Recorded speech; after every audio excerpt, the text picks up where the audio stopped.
आप सभी को मेरा नमस्कार। मैं शशि यादव, प्रवक्ता रसायन विज्ञान, डायट लखनऊ, भारत के महान व्यक्तित्व की वीडियो श्रृंखला के क्रम में आज एक नए महान विभूति से आपका परिचय कराने के लिए उपस्थित हूँ। बच्चों, आज का दिन बहुत खास है।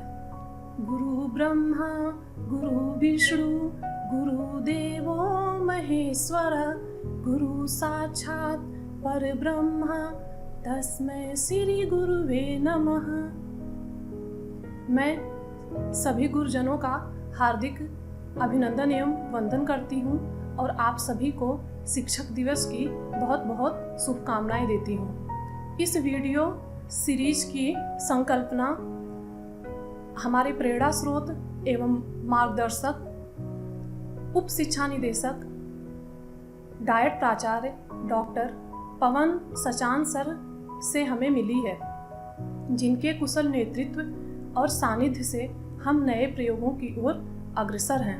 बच्चों, आज 5 सितंबर है। क्या आपको याद है कि आज के दिन विद्यालय में आप इस दिन को बहुत धूमधाम से क्यों मनाते थे?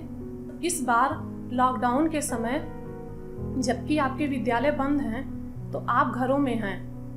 क्या आज के दिन आपने कोई तैयारी की है अपने शिक्षक को याद करने के लिए?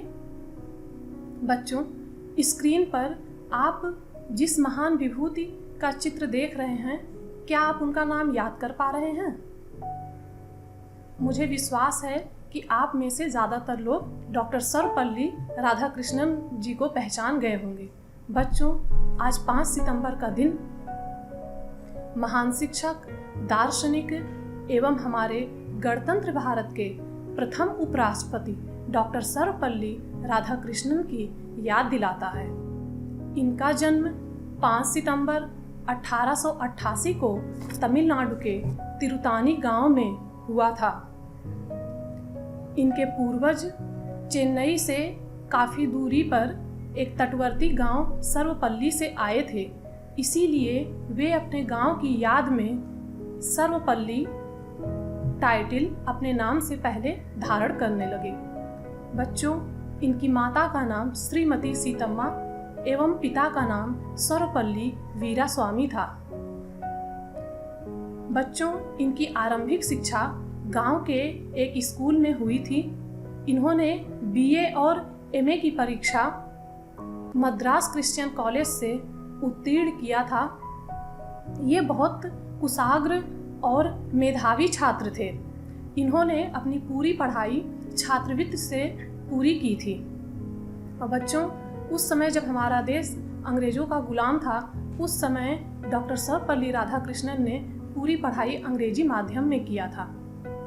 डॉक्टर सर्वपल्ली राधाकृष्णन ने अपने शिक्षक जीवन की शुरुआत 1909 में मद्रास के प्रेसिडेंसी कॉलेज से किया था। फिर 1918 में मैसूर विश्वविद्यालय में ये दर्शन शास्त्र के प्राध्यापक नियुक्त हुए। बच्चों, जब यह मैसूर में दर्शन शास्त्र पढ़ाते थे तो उस समय इनकी अध्यापन शैली इतनी अधिक रुचिकर थी कि जिन विद्यार्थियों का दर्शन शास्त्र विषय ना भी होता था, वे भी इनकी कक्षा में आके बैठते थे।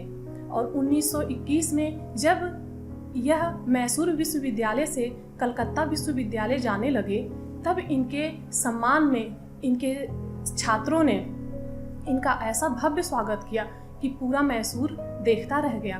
बच्चों, इनकी विदाई से सभी छात्र बहुत दुखी थे, लेकिन वे अपने परम गुरु का आदर भी करना चाहते थे, जिसके लिए इनके विदाई समारोह के पश्चात जब ये मैसूर रेलवे स्टेशन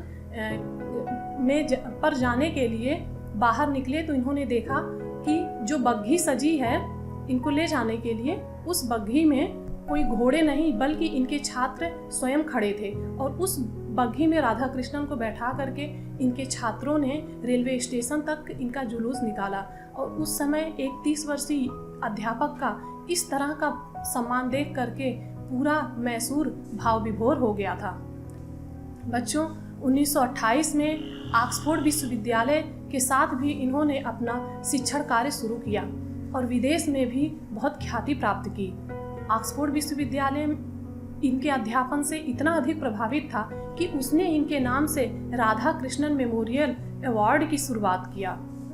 बच्चों, शिक्षा के क्षेत्र में डॉक्टर राधा कृष्णन ने इतने महत्वपूर्ण कार्य किए हैं कि न केवल अपने देश में बल्कि विदेश में भी यह दर्शन शास्त्र के बहुत जाने माने व्याख्याता थे।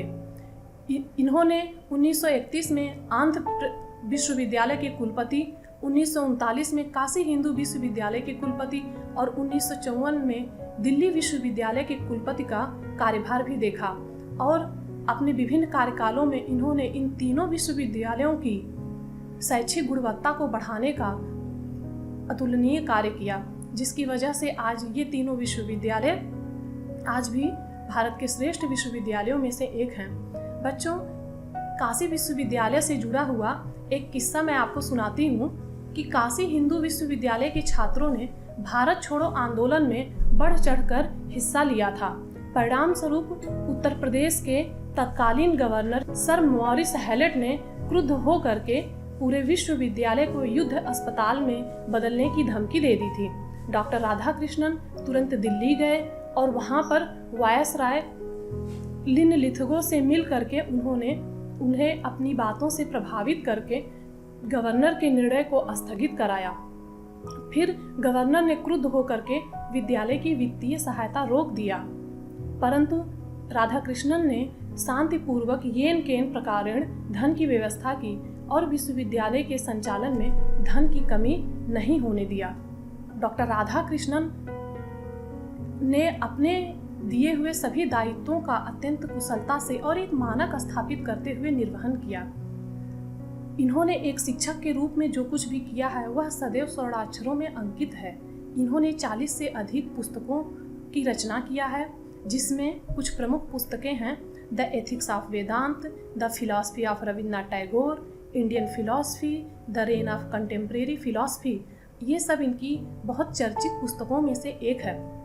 बच्चों, इन्होंने श्रीमद् भगवत गीता का अंग्रेजी में अनुवाद करके उसको महात्मा गांधी को भेंट किया था। अपने शैक्षिक दायित्वों के निर्वहन के क्रम में इन्हें नाइटहुड की उपाधि से सम्मानित किया गया और जॉर्ज पंचम की चेयर ऑफ फिलॉसफी पर भी इनको बैठने का अवसर मिला। बच्चों, ये पहले ऐसे एशियाई थे जिन्हें जॉर्ज पंचम की चेयर ऑफ फिलॉसफी पर बैठाकर सम्मानित किया गया था। बच्चों, इन्हें इनके शैक्षिक योगदान के लिए 1954 में भारत सरकार ने हमारे सर्वोच्च सम्मान भारत रत्न से सम्मानित किया, जो हम सभी शिक्षकों के लिए एक बहुत ही गर्व की बात है। बच्चों, डॉक्टर राधा कृष्णन अत्यंत प्रखर वक्ता थे। भाषण और व्याख्यान में ये इतने अधिक प्रभावशाली वक्ता थे कि न सिर्फ भारत में बल्कि विदेशों में आज भी इनके व्याख्यान सुने जाते हैं। 1926 में हार्वर्ड यूनिवर्सिटी में इंटरनेशनल कांग्रेस ऑफ फिलॉसफी का आयोजन किया गया और उस सम्मेलन में डॉक्टर राधा कृष्णन ने फिलॉसफी में पाश्चात्य दर्शन शास्त्रियों के सामने भारतीय ज्ञान को इस तरह से प्रदर्शित किया, इस तरह से प्रस्तुत किया कि पाश्चात्य दर्शन शास्त्रियों की आंखें फटी की फटी रह गईं। और 1893 में जो स्वामी विवेकानंद जी ने शिकागो के सर्वधर्म सम्मेलन में भारत के मान को बढ़ाया था, वही कार्य 1926 में इंटरनेशनल कांग्रेस ऑफ फिलॉसफी में डॉक्टर राधा कृष्णन ने किया। अगले दिन अखबार की सुर्खियों में सिर्फ एक ही नाम था, डॉक्टर राधा कृष्णन का।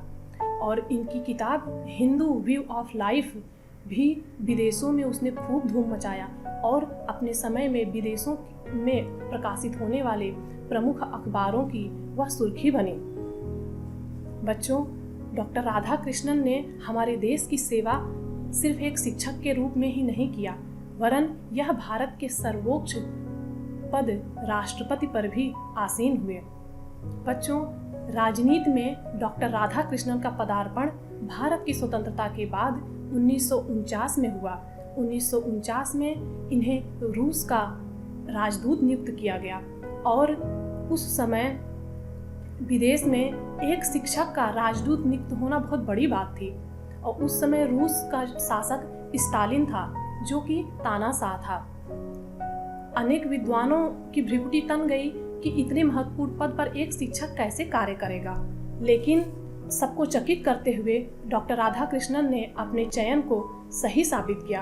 उन्होंने भारत और सोवियत रूस के बीच में मित्रता की ऐसी नींव डाली कि आज भी रूस भारत का अभिन्न मित्र है।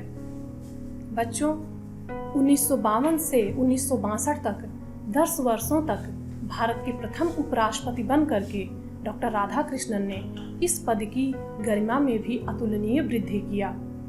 फिर 1962 में यह हमारे देश के दूसरे राष्ट्रपति बने और इनका राष्ट्रपति काल भी अत्यंत तनावों का काल था, क्योंकि उस समय भारत ने 2 युद्ध भी देखे। लेकिन ऐसी विषम परिस्थिति में भी डॉक्टर राधाकृष्णन ने देश का नेतृत्व बहुत ही बखूबी किया। बच्चों, इन्होंने राष्ट्रपति भवन को 2 दिन जनता के लिए खोल दिया और लोकतंत्र की स्थापना में अपना अतुलनीय योगदान दिया। मैथिली शरण गुप्त इनके राष्ट्रपति बनने के पश्चात इनको एक संदेश भेजे और उस संदेश में उन्होंने लिखा, राधाकृष्णन राष्ट्रपति तुम हो आज अनन्य, जिनके दर्शन से हुई राजनीति भी धन्य। बच्चों, डॉक्टर राधाकृष्णन ने राजनीति में एक आदर्श मानक स्थापित किया और राधाकृष्णन जी खुद भी कहते थे कि लोकतंत्र के प्रहरी के रूप में अपने कर्तव्य का पालन करें। लोकतंत्र का अर्थ मतभेदों को मिटा डालना नहीं, बल्कि मतभेदों के बीच समन्वय का रास्ता निकालना है। बच्चों, जब ये राष्ट्रपति थे तभी इनके मित्रों और शिष्यों ने इनका जन्मदिन मनाने की अनुमति मांगी। इस पर उन्होंने विनम्रता से कहा, मेरा ये सौभाग्य होगा कि मेरा जन्मदिन मनाने के स्थान पर आप इसे शिक्षक दिवस के रूप में मनाएं। तभी से पूरे देश में 5 सितंबर को शिक्षक दिवस के रूप में मनाया जाने लगा। बच्चों, पंडित जवाहरलाल नेहरू भी कहते हैं कि राधाकृष्णन ने कई प्रकार से अपने देश की सेवा किया, किंतु सर्वोपरि वे एक महान शिक्षक रहे जिनसे हमने बहुत कुछ सीखा और सीखते रहेंगे। बच्चों, इनके जीवन काल में ही इनके ऊपर एक डाक टिकट जारी किया गया। यह सम्मान पाने वाले यह 4थे भारतीय थे। राष्ट्रपति पद से कार्यमुक्त होने के पश्चात 1967 में यह अपने घर मद्रास लौट आए और अपने जीवन के अंतिम 8 वर्ष भी अध्ययन अध्यापन में बिताया। भारतीय दर्शन के प्रकांड विद्वान, कुशल राजनीतिज्ञ, अद्वितीय शिक्षक के रूप में विख्यात डॉक्टर राधाकृष्णन 17 अप्रैल 1975 को इस दुनिया को छोड़कर चले गए। जीवन भर वे दार्शनिक राजा और श्रेष्ठ मानव के सिद्धांत पर चलते रहे। बच्चों, ऐसे श्रेष्ठ शिक्षक और महामानव से हमें निरंतर परिश्रम, सादगी और चिंतन की प्रेरणा लेते रहना चाहिए और उनकी कही गई एक बात को हमेशा ध्यान रखना है, जब तुम सफलता की ऊंचाइयों तक पहुंच जाओ तो उस समय अपने कदमों को यथार्थ के धरातल से डिगने मत देना। ऐसे महान शिक्षक एवं भारत के गौरव डॉक्टर सर्वपल्ली राधाकृष्णन को कोटि कोटि नमन। बच्चों, आज के दिन जब आप अपने घरों में होंगे तब आप अपने शिक्षक को याद करना न भूलिएगा। धन्यवाद।